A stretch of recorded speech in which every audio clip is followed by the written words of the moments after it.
Oi, pessoal! Você que estava acompanhando o Foca no Enem na TV, agora a gente vai dar continuidade à nossa aula aqui na internet. Presta atenção que tem muito conteúdo com os professores Renato Martins de Biologia e Jailson Nobre de Física.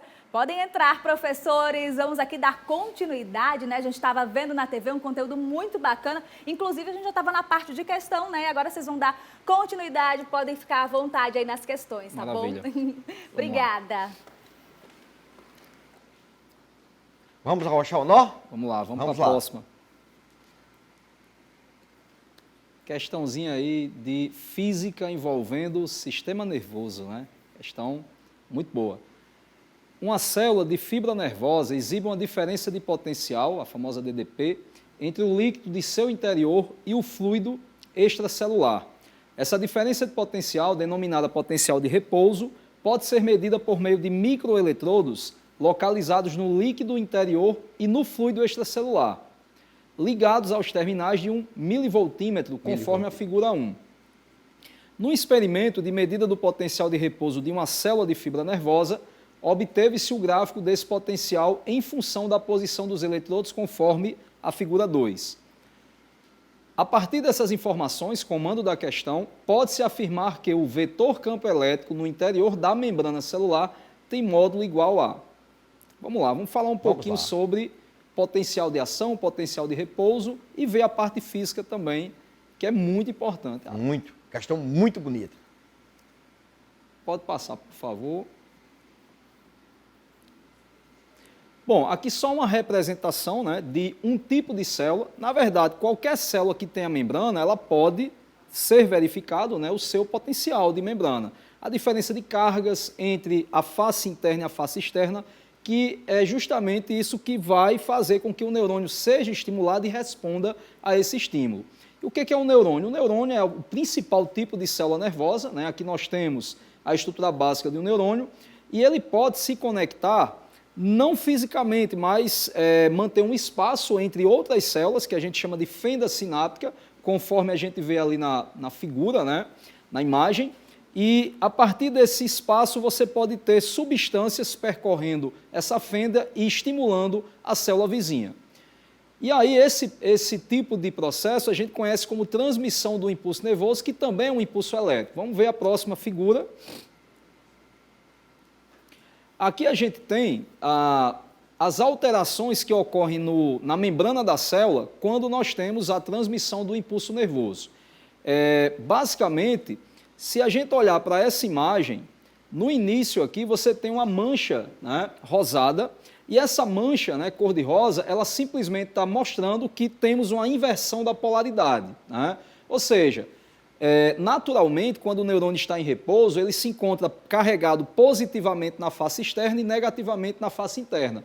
Só que aqui tivemos o contrário, uma inversão dessa polaridade que a gente chama de despolarização. Como é que isso acontece, Renato? Acontece quando você tem a abertura de canais de sódio. Então, essa bolinha azul que está representando o sódio, ela simplesmente vai passar para dentro da célula por difusão, né, por um transporte passivo, e isso vai gerar essa inversão de polaridade.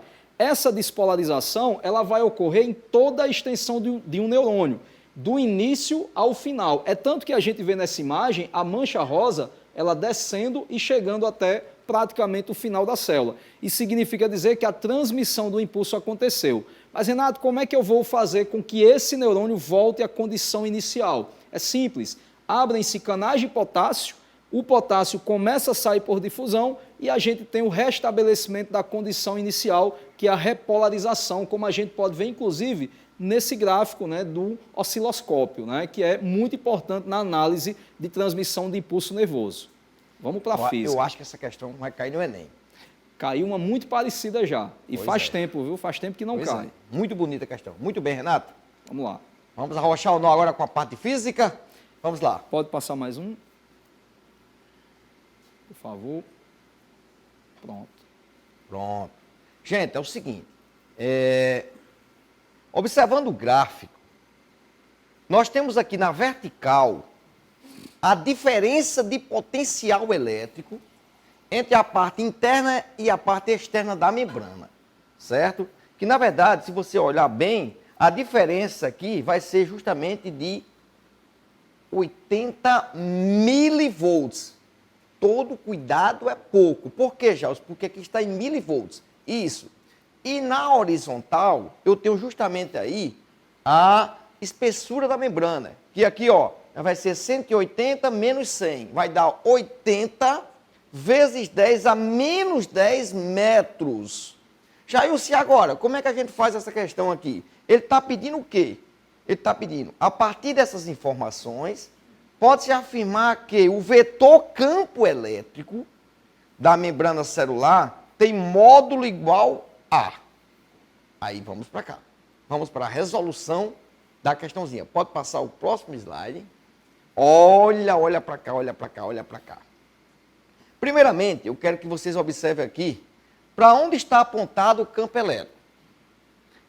Todo cuidado é pouco, viu?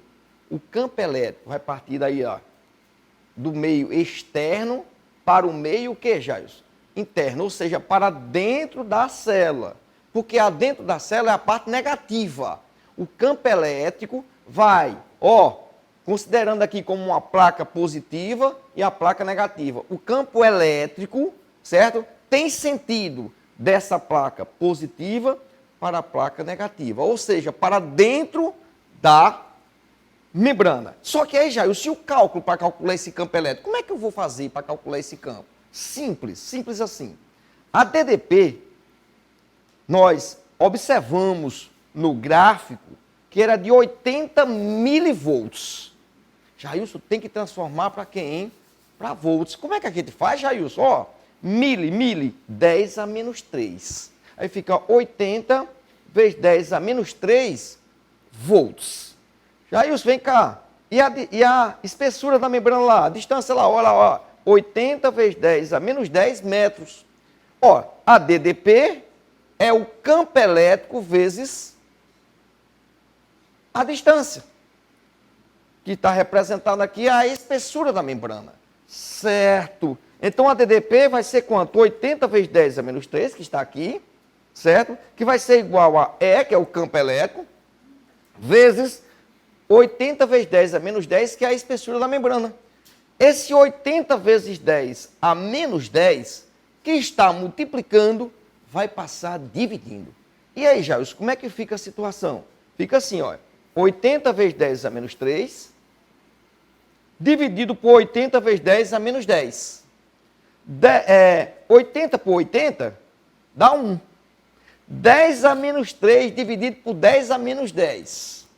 Você vai conservar a base, que a base é 10, e vai o que, Jailson? Subtrair os expoentes. Então vai ficar menos 3, menos 10. Menos com menos vai dar mais, vai ficar menos 3 mais 10, que vai ser 7. Então vai ficar 1 vezes 10 elevado à sétima volts por metro. Jailson, na prova, podia aparecer também que seria Newton por Coulomb. É a mesma coisa, Jailson? É a mesma unidade de campo elétrico. Então, o módulo do campo elétrico é 1 vezes 10 elevado à sétima volts por metro, e está apontado para dentro da célula, que é a parte negativa. Show? Arrocha nó aí, vamos embora. E aí, Renatão? Tranquilo. Próxima questão, né? Eita, outra Essa questão questão bonita. é É outra primeira. questão massa também aqui. Tem que ter Arrocha uma nó boa aí. visão, né, para fazer essa questão. É. Pessoal, durante uma aula de biologia, a professora Gioconda resolveu fazer uma experiência para identificar o mosquito Aedes aegypti através de uma lupa. Como não dispunha desse instrumento, ela aproveitou 2 lentes que havia no laboratório de física da escola. As figuras abaixo mostram o mosquito visto a olho nu, através da lente L1, figura 1, e através da lente L2, figura 2. Ela ficou surpresa ao perceber que, em uma das lentes, a imagem do mosquito era reduzida e não ampliada conforme ela esperava que ocorresse. Observando os detalhes das imagens, qual o tipo de lente, L1 e L2, e a imagem produzida em cada lente. Vamos conversar um pouquinho também sobre dengue, né? Já que a gente falou aí sobre o Aedes aegypti. Estatisticamente, a doença microbiana, pode passar o slide, por favor, A doença microbiana que mais caiu em 21 anos de provas do Enem foi dengue. Né? Foi a doença microbiana que mais caiu. Inclusive, né, há alguns anos a gente vem passando, né, por um aumento da prevalência dessa doença e sempre, né, é importante se cuidar, né? Sempre é importante prevenir. Prevenir de que forma? Pessoal, um fator interessante em relação a essa doença. O agente transmissor, muita gente se confunde com o agente causador. É muito comum a gente perguntar, quem causa a dengue? O aluno responde, o Aedes aegypti. Não é, é o vírus da dengue. Quem causa é o vírus e quem transmite é a fêmea do mosquito. Mas, Renato, por que a fêmea? Porque a fêmea, para acelerar a maturação dos ovos, ela precisa de nutrientes, geralmente ferro. Onde é que ela vai buscar? No seu sangue. Né? O macho se alimenta de seiva de plantas, mas a fêmea se alimenta do sangue. Forma de transmissão, portanto, através da picada da fêmea, do Aedes aegypti. Inclusive, tem uma outra espécie que geralmente a gente encontra em ambiente silvestre, que é a Aedes albopictus, que também pode transmitir esse vírus. E esse tipo de vetor, esse tipo de inseto, ele também transmite vírus da febre amarela, zika vírus e chikungunya. Ou seja, é um mosquito que transmite vários tipos de vírus. Os sintomas mais comuns da dengue, que antigamente era chamada febre quebra-osso, aí chegou a chikungunya para ganhar esse posto, né? Mas é uma doença que ela causa muitas dores nas articulações, aumenta processo inflamatório, gerando uma febre alta e rápida, fotofobia, né? Ninguém pode sequer ligar a luz perto de uma pessoa que está com dengue, está com febre, ela fica muito sensível. Dores de cabeça, inapetência, né? Que é a famosa falta de apetite, e, geralmente, o sintoma mais comum que são as manchinhas vermelhas no corpo. Isso pode se agravar caso o indivíduo entre num quadro hemorrágico. Né? Você vai ter tantas hemorragias ali subcutâneas, abaixo da epiderme, que as manchas ficam cada vez maiores. É tanto que determinados tipos de medicamentos não devem ser utilizados quando o indivíduo está com suspeita de dengue ou com dengue confirmada. Como é o caso, por exemplo, da aspirina, né? Como é o caso dos analgésicos do tipo AAS, né? Porque eles são também anticoagulantes. E esse vírus já interfere na coagulação negativamente. Ele destrói plaquetas também, beleza? Vamos lá, mas uma forma também, gente, de prevenir é justamente eliminar os criadores do mosquito, né? Existe vacina contra a dengue? Existe. Só que essa vacina ela deve ser aplicada numa pessoa que já teve dengue, porque foi descoberto, foi testado, descobriram que a vacina que está no mercado, ela pode acentuar os sintomas, né, caso o indivíduo não tenha tido a dengue e tome a vacina. Mas já surgiu um outro laboratório já fazendo uma nova vacina para acabar com esse problema, para abranger um público maior. Vamos lá, Jailson, para a parte física da... Você tem como voltar só um pouquinho o slide anterior, o outro... Isso. Uma questão muito boa, né? A professora Gioconda, né? Usou aqui duas lentes, né? A primeira lente, gente, você vai observar bem aí, a primeira lente é uma lente de aumento, uma lente esférica de aumento, chamada de lente convergente, certo? Que quando o objeto fica entre o foco, certo? E a lente, da lente convergente, a imagem produzida, essa imagem vai ser virtual, direita e maior, que é a famosa lupa, né? Então, gente, cuidado, todo cuidado é pouco. Quando o objeto estiver entre o foco, certo? E a lente, nós vamos ter uma imagem virtual, direita e maior dessa lente convergente. Jailson, me diz uma coisa, e essa outra lente aí, L2? Bom, gente, se você observar, a imagem apareceu o quê? Bem menor do que a olho nu. Isso significa que essa lente é uma lente divergente, certo? É uma lente divergente. E a lente divergente, ela só vai conjugar um tipo de imagem, virtual, direita e menor, certo? Uma coisa interessante, a pergunta é assim, observando os detalhes das imagens, qual o tipo de lente 1 e 2? E a imagem produzida em cada lente. A lente 1 é convergente. E a imagem produzida vai ser o que, Jailson? Virtual, direita e maior. É o caso da lupa. Na segunda lente, nós observamos que a lente ela é divergente. Só vai conjugar um tipo de imagem. Virtual, direita e menor. Jailson, me diga uma coisa, passando aí só para a gente ver aqui. Pode passar. Isso. Olha que legal. Você tem aqui uma lente convergente.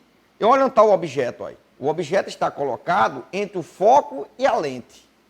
E a imagem produzida, ela foi virtual, que foi a imagem produzida pelo cruzamento do prolongamento dos raios refratados, né? Formou essa imagem aqui virtual, direita e maior do que o objeto. Por isso que o mosquitozinho apareceu grande na lente. Né, Jailson? Ah, porque o mosquito estava onde, Jailson? Entre o foco e a lente. Da lente convergente, né? Muito bem. Outra coisa importante. Jailson, olha a lente divergente ali. A lente divergente, você pode observar que a imagem formada ali, ó, a imagem formada é menor do que o objeto. Também a lente convergente só vai formar essa imagem virtual, direita e menor, certo? Já isso é uma dúvida. Diga, Renatão. Uma dúvida. Essa lente 1, ela serve para corrigir algum defeito, algum problema de visão, hipermetropia, miopia, alguma coisa? Bem, a lente convergente, ela vai corrigir o defeito de visão chamado de hipermetropia. Pode corrigir também um defeito chamado vista cansada, que é a presbiopia, certo? Mas, geralmente, cai no Enem, né? Para você identificar o defeito de visão, a metropia, né? Que a lente convergente vai corrigir justamente a hipermetropia. É um defeito de visão. E a outra, Renatão, a boa pergunta aqui de Renato, a outra lente, que é a lente esférica, divergente, vai corrigir um outro defeito, da miopia. Aí, Renatão, entra aquela brincadeira, Renatão. Por que que o míope não pode ir ao zoológico? O míope não pode ir ao zoológico. Aí você diz, mas Jailson, por quê? Uma brincadeira, que brincadeira é essa, Jailson? É porque o míope usa lente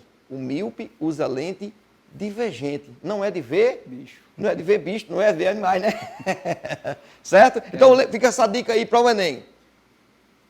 O míope usa lente divergente. Cuidado. O hipermétrope usa lente convergente. Certo? Beleza? Lembrar também que na miopia, né, a imagem é formada antes da retina. Né? A imagem é formada antes da retina, aí você tem que usar a lente para colocar essa imagem lá em cima da retina, né? Para o cara ver bem. A pessoa que tem miopia tem dificuldade em enxergar bem de longe. Certo? Ok? Roxinol. Então a resposta aí, a letra A, né? A lente 1 é uma lente convergente e a imagem formada, a imagem conjugada, é virtual, direita e maior. Muito boa a questão. E lembre, viu? Para formar essa imagem virtual, direita e maior, o objeto tem que estar entre o foco e a lente. Isso é pergunta de Enem. Certo? Então, já, isso quer dizer que esse mosquitinho está onde? Está entre o foco e a lente convergente. Ok? Show de bola! Vamos à próxima. Questão número 6. Alguns peixes, como o poraquê, a enguia elétrica da Amazônia, podem produzir uma corrente elétrica quando se encontram em perigo. Um poraquê de 1 metro de comprimento, em perigo, produz uma corrente em torno de 2 amperes e uma voltagem de 600 volts. O quadro apresenta a potência aproximada de equipamentos elétricos. Então, a gente tem aqui o equipamento elétrico e a potência aproximada em watts. Comando da questão. O equipamento elétrico que tem potência similar àquela produzida por esse peixe em perigo é o Jair, só uma licença, antes de você resolver essa questão, a parte física, né, envolvendo aí Certo. a potência, né? Porque um peixe desse se encontraria em perigo, né, um poraquê. Então a gente vai falar aqui sobre um tema muito importante, altamente relevante nas provas, que vem caindo nos últimos anos, quando não cai um, cai outro, que são as principais causas da perda da biodiversidade. Vamos ver aí no próximo slide as principais causas da perda de biodiversidade. Não é perda de tempo você, aluno, você estudante, pegar qualquer conteúdo da parte de biologia e colocar umas pitadas de meio ambiente, porque, conforme foi dito, ecologia cai muito na prova. Então, aqui, só para a gente lembrar, temos as principais causas da perda de biodiversidade. A primeira, perda e fragmentação dos hábitats através de sua conversão direta em lavouras ou em construções. Então, a gente tem, por exemplo, a Mata Atlântica, né? Resta aí cerca de 3% da cobertura vegetal original da Mata Atlântica, ou seja, foi uma área que foi totalmente degradada. Quando falar em biomas no Enem, lembre desses biomas. Mata Atlântica pode cair por causa do tamanho de sua devastação. Cerrado também está sendo muito devastado, né? É uma área ali por volta, ali, em torno do centro-oeste brasileiro principalmente, você tem uma área muito devastada. Floresta tropical úmida por causa do tamanho mesmo, né? E sua interferência no clima do planeta. Manguezais, né? Tem caído bastante, e Caatinga, que tem a ideia de identidade, né? Que é o bioma tipicamente brasileiro, que você não encontra em nenhum outro lugar do planeta, é a Caatinga. Segundo, introdução de espécies exóticas invasoras. Uma espécie exótica, quando ela invade o ambiente, como por exemplo, por meio da água de lastro, o navio chega, ancora aqui em nossos portos, a água de lastro despeja espécies que vieram de outros mares e acaba que essa espécie pode ser uma potencial predadora, competidora ou parasita das espécies nativas. Então isso também diminui a biodiversidade. Superexploração, né, de espécies de plantas e animais. Uso de híbridos e monoculturas, por exemplo, o açaí, né? O açaí está sendo uma cultura que está gerando muita renda. Então, muita gente, em algumas planícies inundáveis lá da região amazônica, deixam de cultivar outras plantas importantes também e passam a cultivar somente o açaí, monocultura. Então, isso também é diminuição da perda de biodiversidade. Contaminação do solo, água e atmosfera por poluentes e as mudanças climáticas. Eis aí, gente, as 6 principais causas da perda de biodiversidade. Um tema muito forte, muito recorrente aí nas questões. Inclusive, né, para se construir, por exemplo, hidrelétricas, muitas vezes precisa-se desviar cursos de rio e interfere também na biota, em todo o equilíbrio do ecossistema, inclusive num peixe desse, como é o caso do poraquê. Vamos lá. Então vamos resolver a questão de física? Rapaz, essa questão foi até questão da prova do Enem. Tem como voltar só um pouquinho? Interessante. Olha só. Mais um pouco, viu? Por favor. Pronto. Gente, é o seguinte. Como ele fala aqui, ó, que o peixe produz uma corrente em torno de 2 amperes e uma voltagem de 600 volts.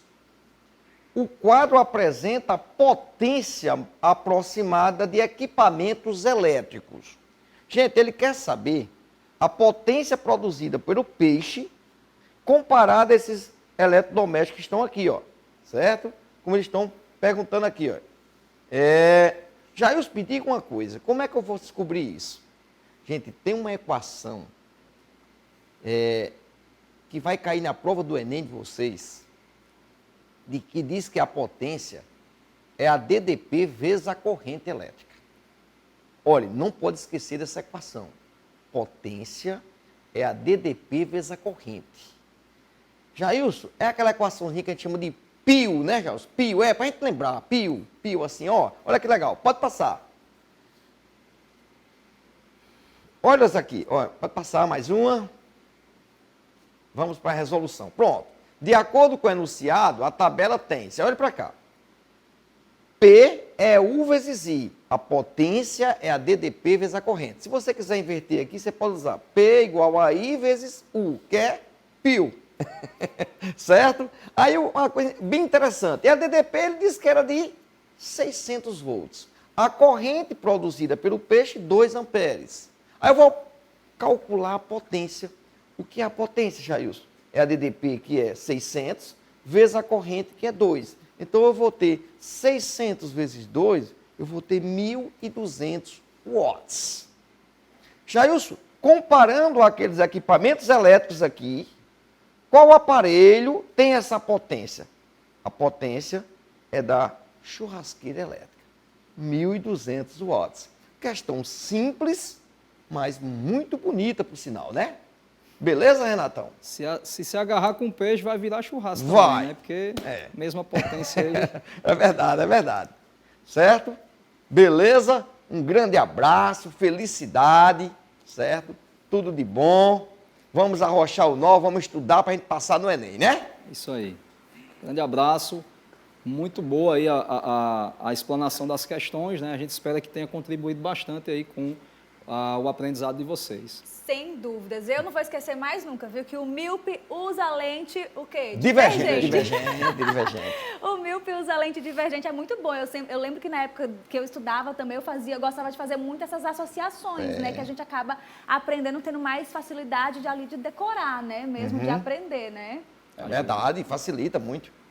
Você não precisa sair, não. Vem pra cá. Vamos conversar um pouquinho. Antes de encerrar o nosso programa aqui na internet, eu queria que vocês dessem umas dicas realmente baseadas em tudo que a gente estava estudando aqui. Essas resoluções de questões são muito importantes mesmo, né? Nessa hora de revisar aquele material todo, né? Ali nessa reta final para o dia da prova do Enem, resolver essas questões é muito importante, né, professores? Com certeza é muito importante.